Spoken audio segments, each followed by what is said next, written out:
Welcome to WB Mason Postgame Extra, exclusively on SNY.TV. Thursday night, the Washington Nationals won their 11th straight game at Citi Field as they complete a 3-game sweep of the Mets. 4-1 the final score. Steven Strasburg, 7 innings, no earned runs allowed. One thing he did, you saw a good two-seamer tonight, really commanded, kept it down. Threw his four-seamer up in his own. I don't know, would he have 10 strikeouts, 11 strikeouts?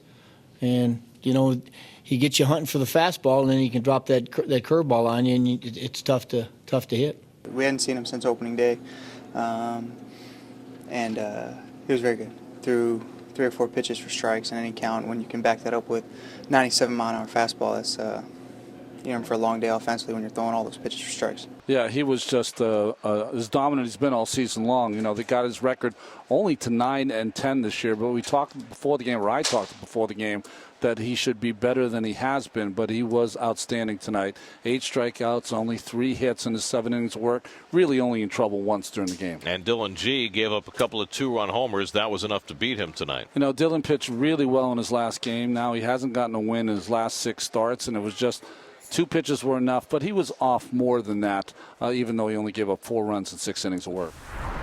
It's tough, but there's a lot of ball game left at that point. It's more upset about the second one, but that's what happens. I walked too many guys, and it really hurt me. He's not commanding his stuff. He's getting in deep counts. We had 7 bases on balls today. I think Dylan had 5 of them, or I know 4 or 5, but he just doesn't walk guys. And when you're looking at that just means today there was the command of his pitches wasn't there.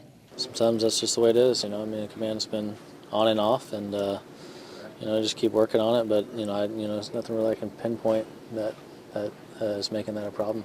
The Mets, meanwhile, scored just 4 runs in the 3 games in this series. Well, it did a lot to do with good pitching, and you mentioned, Gary, this is a pitching staff, this Nationals pitching staff that doesn't walk people, and they only walked 1 batter in this series.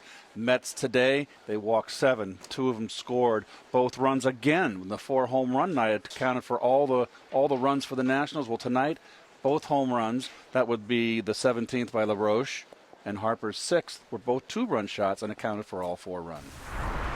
Telling Dan during the game that I'll bet you we can go back and look in the last 10 games. There's been 6 or 7 times where we've walked a guy, and in the same inning, somebody hits a 2-run homer, and that's what we got to stop. Solo homers. And they tell the story. Catfish Hunter gave up a lot of home runs, but nobody else was on base. That's what's killing us. We just got outplayed, outpitched, outhit. They played much better baseball than we did these last 3 days. So, that's what happens. You get swept when, every facet of the game is played by the other team. We know they're a good team, and we don't play them very well. And there's no question about that. And they've been a thorn on our side, in the last 2 or 3 years for sure. But, they do so many things to beat you. They can all run, they can all field, they can all hit the ball at the ballpark.